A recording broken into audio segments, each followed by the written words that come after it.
All right, let's get back to our Harry Potter. We haven't done that in a couple days. Sorry, things have been a little crazy. Hope everybody had a happy Easter. And so here's where we left off. So again, Harry Potter was in class and they were tackling the boggart in the cupboard, and everybody had an opportunity to do it, except right before Harry got to do it, the professor jumped in and ended it and then sent everybody home. So Harry's feeling some sort of way, like he was left out. The professor thinks he's weak, or, you know, he's stressing about this situation. So that's where we left off. You and Hermione answered my questions correctly at the start of class, Harry, Lupin said lightly. Very well, everyone. An excellent lesson. Homework, kindly read the chapter on boggarts and summarize it for me, to be handed in on Monday. That will be all. Talking excitedly, the class left the staff room, and Harry, however, wasn't feeling cheerful. Professor Lupin had deliberately stopped him from tackling the boggart. Why? Was it because he'd seen Harry collapse on the train and thought he wasn't up to much? Had he thought Harry would pass out again? But no one else seemed to have noticed anything. Did you see me take on that banshee? Shouted Shamus. In the hand, said Dean, waving around his own. And Snape in the hat. And my mummy. I wonder why Professor Lupin's frightened of crystal balls, said Lavender thoughtfully. That was the best defense against the dark arts lesson we've ever had, wasn't it? And Ron excitedly as they made their way back up to the classroom to get their bags. He seems like a very good teacher, said Hermione approvingly, but I wish I could have had a turn with the boggart. What would have been for you, said Ron, snickering, a piece of homework that only got 9 out of 10. Chapter 8, The Fat Lady. In no time at all, Defense Against the Dark Arts had become most people's favorite class. Only Draco Malfoy and his gang of Slytherins had anything bad to say about Professor Lupin. Look at the state of his robes, Malfoy would say in a loud whisper as Professor Lupin passed. He dresses like our old house elf. But no one else cared that Professor Lupin's robes were patched and frayed. His next few lessons were just as interesting as the first. And after boggarts, they studied red caps, nasty little goblin-like creatures that lurked wherever there had been bloodshed, in the dungeons of castles and the potholes of deserted battlefields, waiting to bludgeon those who'd gotten lost. From red caps, they moved on to kappas, creepy water dwellers that look like scaly monkeys with webbed hands itching to strangle unwitting waders in their ponds. Harry only wished he was as happy with some of his other classes. Worst of all was potions. Professor Snape was particularly vindictive mood these days, and no one was in any doubt why. The story of the boggart assuming Snape's shape and the way that Neville had dressed it in his grandmother's clothes had traveled through the school like wildfire, and Snape didn't seem to find it funny. His eyes flashed menacingly at the very mention of Professor Lupin's name, and he was bullying Neville worse than ever. Harry was also growing to dread the hours he spent in Professor Trelawney's stifling tower room, deciphering lopsided shapes and symbols, trying to ignore the way Professor Trelawney's enormous eyes filled with tears every time she looked at him. He couldn't like Professor Trelawney, even though she was treated with respect bordering on reverence by many of the class. Parvati Patil and Lavender Brown had taken to haunting Professor Trelawney's tower room at lunchtime, and always returned with annoying, superior looks on their faces as though they knew things the others didn't. They had also started using hushed voices whenever they spoke to Harry, as though he were on his deathbed. Nobody really liked care of magical creatures, which, after the action-packed first class, had become extremely dull. Hagrid seemed to have lost his confidence, and now they were spending lesson after lesson learning how to look after flobberworms, which had to be some of the most boring creatures in existence.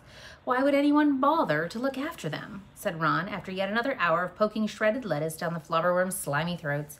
At the start of October, however, Harry had something else to occupy him, something so enjoyable it more than made up for his unsatisfactory classes. The Quidditch season was approaching, and Oliver Wood, captain of the Gryffindor team, called a meeting one Thursday evening to discuss tactics for the new season. There were 7 people on a Quidditch team, 3 chasers, whose job it was to score goals by putting the quaffle, a red soccer-sized ball, through one of the 50-foot-high hoops at the end of each field, 2 beaters who were equipped with heavy bats to repel the bludgers, and 2 heavy black balls that zoomed around trying to attack the players. A keeper who defended the goalpost, and the seeker who had the hardest job of all, that of catching the golden snitch, a tiny winged walnut-sized ball whose capture ended the game and earned the seeker's team 150 points. Oliver Wood was a burly 17-year-old now in his 7th and final year at Hogwarts.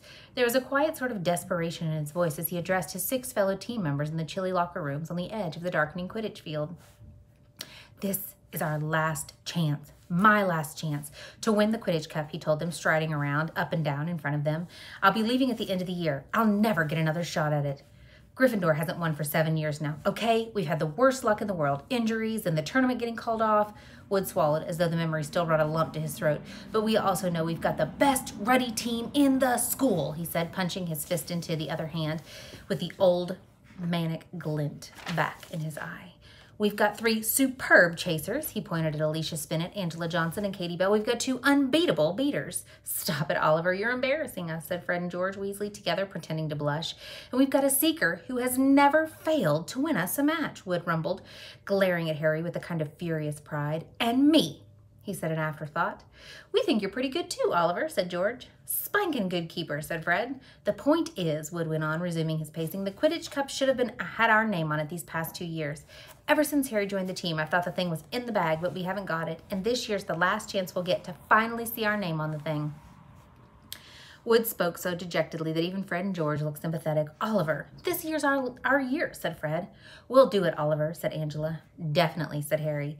Full of determination, the team started training sessions 3 evenings a week. The weather was getting colder and wetter and the nights darker, so no amount of mud, wind, or rain could tarnish Harry's wonderful vision of finally winning the huge silver Quidditch Cup.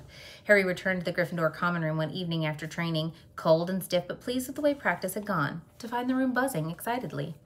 What happened? He asked Ron and Hermione, who were sitting in two of the best chairs by the fireside and completing some star charts for astronomy. First Hogsmeade's weekend, said Ron, pointing to a notice that had appeared on the battered old bulletin board. End of October. Halloween. Excellent, said Fred, who had followed Harry through the portrait hall. I need to visit Zonko's. I'm nearly out of stink pellets. Harry threw himself into a chair next to Ron, his high spirits ebbing away. Hermione seemed to read his mind. Harry, I'm sure you'll be able to go next time, she said. They're bound to catch Black soon. He'll be sighted once already. Black's not fool enough to try anything in Hogsmeade, said Ron. Ask McGonagall if you can go this time, Harry. The next one might not be for ages. Ron, said Hermione, Harry's supposed to stay in school.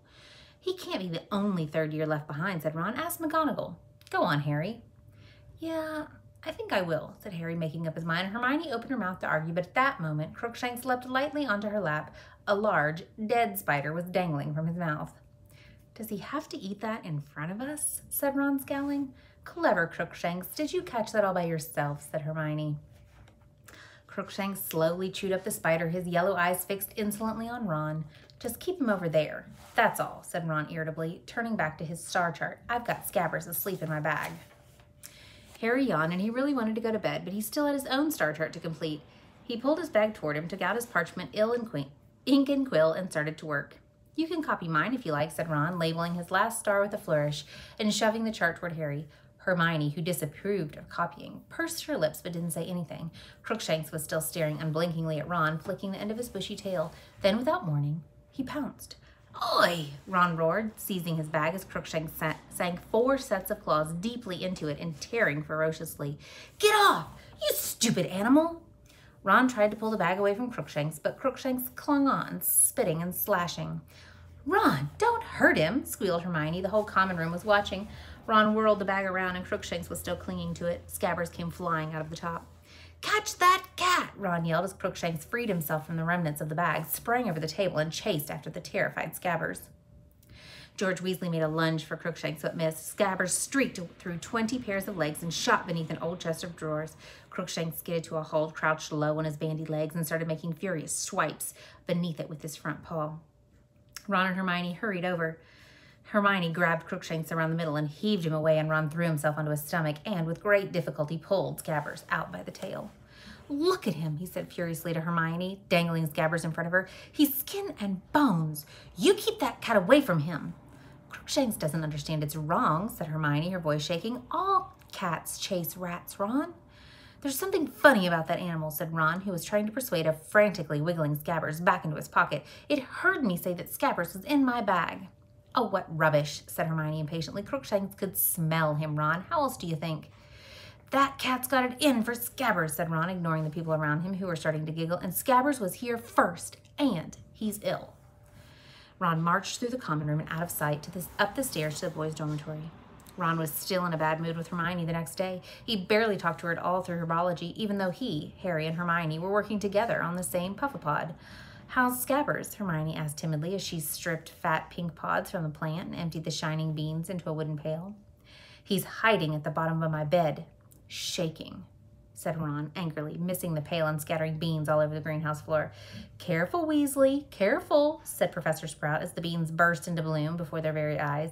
They had Transfiguration next, and Harry, who had resolved to ask Professor McGonagall after the lesson whether he could go into Hogsmeade with the rest, joined the line outside the class, trying to decide how he was going to argue his case. He was distracted, however, by a disturbance at the front of the line. Lavender Brown seemed to be crying. Parvati had her arm around her and was explaining something to Seamus Finnegan and Dean Thomas, who were looking very serious. "What's the matter, Lavender?" said Hermione anxiously as she, Harry, and Ron went to join the group. "She got a letter from home this morning," Parvati whispered. "It's her rabbit Binky. He's been killed by a fox." "Oh," said Hermione. "I'm sorry, Lavender." "I should have known," said Lavender tragically. "You know what day it is." The 16th of October. That thing you're dreading, it will happen on the 16th of October, remember? She was right. She was right." The whole class was gathered around Lavender now. Seamus shook his head seriously, and Hermione hesitated, and then she said, You were dreading Binky being killed by a fox?" "Well, not necessarily by a fox," said Lavender, looking up at Hermione with streaming eyes, "but I was obviously dreading him dying, wasn't I?" "Oh," said Hermione. Then she paused again, and then, "What, was Binky an old rabbit?" "No," sobbed Lavender. He was only a baby." "But then, why were you dreading him dying?" Parvati glared at her. "Well, look at it logically," said Hermione, turning to the rest of the group. "I mean, Binky didn't even die today, did he? Lavender just got the news today, and she can't have been dreading it because it's come as a real shock." "Don't mind Hermione, Lavender," said Ron loudly. "She doesn't think other people's pets matter very much." Professor McGonagall opened the classroom door at that moment, which was perhaps lucky. Hermione and Ron were looking daggers at each other. And when they got into class, they seated themselves on either side of Harry and didn't talk to each other for the whole class. All right, we're going to stop right there. I hope you enjoyed the next round of Harry Potter. We are going to finish it. Finish this chapter tomorrow, Tuesday, and I'm just going to try and keep reading as we go along as I have time. Hope you enjoyed it. Thanks.